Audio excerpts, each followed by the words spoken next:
time no see. Yeah, I usually don't release videos this close together, but where the changes are coming. I wanted to do a hot takes video. Hot takes, thoughts, whatever you want to call it. I've never really done one before. It's not usually my thing, but I always said that I'd open it up at one point and see if I could do it just to see what, what was out there. And here we go. All of these answers were submitted to the question that I asked over on my Twitter/X. If you'd like to see more videos from me, please make sure you subscribe, like. I know that I have been an absolute mess. I have misspoke in probably the last 2 videos that I've released, and I've been wrong. I've used the wrong names and everything. I'm sleep deprived. I am going through a lot. I'm tired. Please have some grace with me. Jimmy and Roman embrace was the perfect way to bring Jimmy back. Family. Heartfelt and emotional. It felt so genuine and needed for them both to heal inside. They have been through a lot. When you really go back and think on it, they went through so much together. And it's kind of goofy to remember a time where it really seemed like Jimmy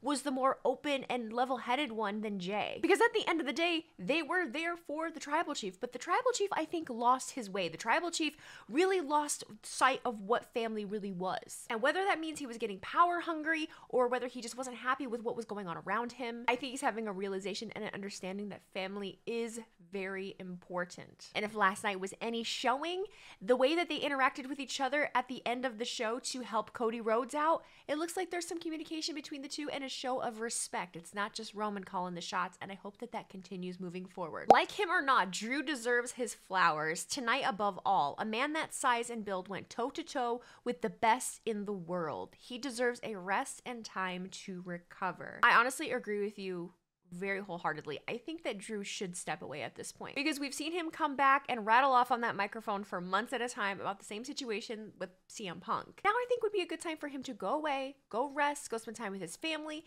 and then return at a later date. If we push him immediately into something new, I'm not sure that it's going to be received as well just because of how high caliber this really was. Drew was the heavily emotional one. Drew was the one that had the fire. He was the one that was stirring the pot, poking the stick, poking the bear that is CM Punk. So for him to just show back up next week and start feuding with someone else, I'm not really sure that that would really work. CM Punk closed the gate to Hell in a Cell. He closed it. I think that this chapter is over, and I think that it should be over. Finn Balor losing to Priest despite having 2 Judgment Day members running interference for him makes him look weak as a leader. But there's no leaders in the Judgment Day. Whatever do you mean? Now, I get where you're coming from. I get what you say. It does make him look weak as a leader. It makes him look weak in general. But I think it's interesting that Finn Balor is now in the exact same position that Damian Priest really was, minus the title. Judgment Day runs interference, and lo and behold, they fuck it up every time. How many times did Judgment Day come out to help Damian Priest and it just didn't work? Karma!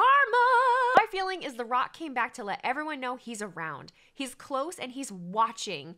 It was a warning shot, not just an appearance. Mona, does that mean he's not going to come back next week? Is this a one-off appearance and then he's going to show back up a few months down the road? I think that's interesting. Is The Rock going to run a program with us all the way to WrestleMania? Is he going to be here for a few months and then come back? If that is the case, I'm glad that he did it. I'm glad that he made the one-off to let people know that he's around because I was honestly kind of wondering. The family's just out here doing stuff without him. Cody Rhodes is out here doing stuff without him. I haven't forgotten about the aftermath of WrestleMania 40. I haven't forgotten that The Rock whispered something in Cody's ear and that he handed him something. I haven't forgot that The Rock wanted to face Roman Reigns initially. So where is that going to take us on the road to WrestleMania? Rocky, we need answers. KO attacking Cody after the show and not in front of a live crowd is one of the biggest missed opportunities of the Triple H era so far. I think it's nice to have something different. I think it's nice that they were willing to give this a shot and just let the aftermath play out on television. We're going to be going into a 2-hour Raw starting this week. Both shows are going to have 2 hours for the rest of the year. That's not as much time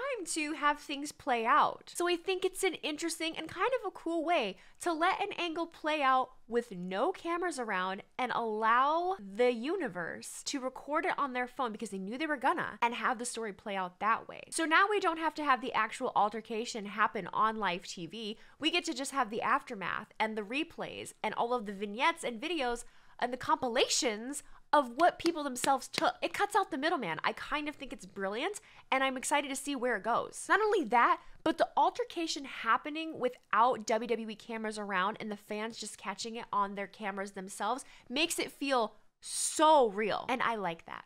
The crown jewel title sucks. Let me look at this damn thing. In the moment of watching all of this happen, I did think the title, it's big. Okay. It looks like a Super Bowl championship. It's big. So my question was, are they gonna have to carry this damn thing around all the time? Is this just gonna be an in Saudi thing? Why? Saudi money. I get it. I know you're gonna give me those answers. I get it. Sucks, I think, is a broad term. Are we saying that just the design of it sucks? Are we saying that the whole premise of it sucks? I'll wait to see it through to see how I feel about it. But hey, sure, it sucks. Not only did Raquel not get a pop in the slightest, but it seems she should only be a manager. The crowd literally got quiet for her. There is a lot of talk around this situation. I understand. I was very confused during the show when it happened. It appeared that Raquel showed up early and the ref saw her, and so it got called a DQ, and there's rumors that it wasn't supposed to be a DQ. I don't actually know the truth. But saying that Raquel should be a manager, that's dramatic as fuck. Raquel should not be a manager. Have you seen Raquel wrestle? Raquel is very strong. Things happen. Shit happens. Live TV, dog. Cameras are rolling. There's going to be mistakes that happen, and yes, they suck. But to make that Raquel's fault, to say that Raquel should just be a manager, that's disrespectful as shit. I think the crowd itself was confused. Everything happened really fast. It shouldn't have happened, and it wasn't supposed to happen, to my understanding, on the entrance ramp the way that it did. It was hard to see. It should have been in the ring. Everyone was focused on Rhea hitting Dom like a piñata. They were not focused on Raquel showing up. Had that been executed and done the way that it was supposed to be, I think it would have hit a lot better. 6 p.m. Eastern start time should be the new norm. I agree with you. Yes, they should. I would be fine. I would be fine with a 1 p.m. or 2 p.m. start time. Have me done around dinner time? Dog. Save my sanity. I am running on fumes. I was up till 5 a.m. editing videos and I only got one done. Save my sanity. Save my social life. Save my relationship. Please, for the love of God. It's a pretty obvious take, but Punk versus Drew would have been a much better main event over what we got. I think it's cool we got Jimmy and The Rock, but it would have been much better for a Hell in a Cell main event over that. I've really struggled with this one. I think that it was a lose-lose no matter what. While both matches were on the card, it was going to be a lose-lose. Those were two really big moments. Drew and Punk really did just suck the energy out of everybody because it was so emotional, so brutal, that I lost energy for the next 3 matches. But also, it's hard to imagine everything that happened within the bloodline and The Rock returning at the beginning of the show. It would have been the same thing. Everyone would have been talking about The Rock and everything, and all of that transpired while the next 3 matches were occurring. No matter who was first, that was going to happen.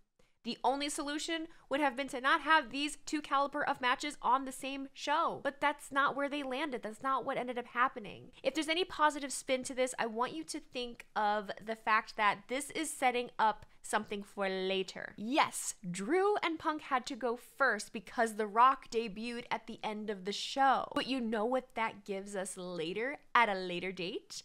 We can have CM Punk and The Rock, 2 dudes that still have more fight in them and have history, go at it over this exact situation. Can you not hear CM Punk calling out Dwayne for taking yet another moment from him? Take my money. Solo with long hair would have infinite aura. I had plans to Photoshop a photo of Solo Sikoa with long hair, but I don't feel like doing it. I want to see Solo with long hair. Is there pictures? Somebody find this and tweet it to me. I need to see it. I stopped watching after SummerSlam due to poor writing and storylines, not watching again until January when Raw has their Netflix debut and we are on the road to WrestleMania season again. This feels very whiny. Poor writing and storylines. You're gonna sit there and you're gonna tell me that we have poor writing and storylines. I'm sorry, are you a writer? I'm sorry. What's your degree in? Do you work for a company? I'd like to see your credentials when it comes to talking about the poor writing and storylines, because millions of other people are still interacting and really enjoying this. So this sounds like a personal problem. And maybe that's the thing. You can have your take. This is how you feel. It's a personal problem. Sure, we'll see it around WrestleMania. I'm going to continue to watch because I like it. We should have got a women's intercontinental or US title over what we got tonight. I see what you're putting down. I'm kind of picking it up. I said for the longest time that I wasn't interested in a women's mid-title card because it felt like there wasn't enough stories there. I truly believe that if you need to introduce a title in order to have good stories, you're a shitty storyteller. Now, this is a different time than when I held that opinion. The women are cooking, they're trying. Triple H really is giving the women more of a chance and showcasing them more. But like I said earlier, we are going into an era where we're only going to have 2 hours of show. And people are already complaining that the women don't get enough time on the card. So what's going to happen if we introduce a mid-card title? We already have 2 main titles that they struggle to find time for. Are we going to have the same issue with the mid-card title? I think that that's something that probably should wait until we go to Netflix. Maybe they'll be able to work something out where we can have more time for those kinds of things, but I would hate for them to do it now when there's so many other things happening and it fall flat. No one wants to see Goldberg versus Gunther. I would like to see Goldberg versus Gunther, and I'm going to tell you why. I think Goldberg deserves a better send-off. The matches that he had leading up to being done, last one he had against Roman, I think the big guy deserves more. I think the WWE is in a better position to provide him more, to provide him with better support, to have a better match, and I think that everyone else on the card is also in a better position to help him. I don't see why not. Those were all the takes that I had. If you think that this is something I should do more, or if you'd like to see me do more of them, please go ahead and follow me on my Twitter/X account at It's Wheezy Blonde, and I'll be posting them, well, maybe a little regularly after Raws, SmackDowns, PLEs. We'll see how it goes. Again, I'm gonna hope that I didn't misspeak because apparently I'm misspeaking a lot. I'm gonna maybe try to hire more help and, be here more. I have 2 more weeks of working at my full-time job, and then I hopefully will have a better schedule and I will be getting sleep. I just want to keep reiterating to you, I'm not getting sleep. Please be nice to me. I'm gonna eat this sucker and edit this video. Later, kids.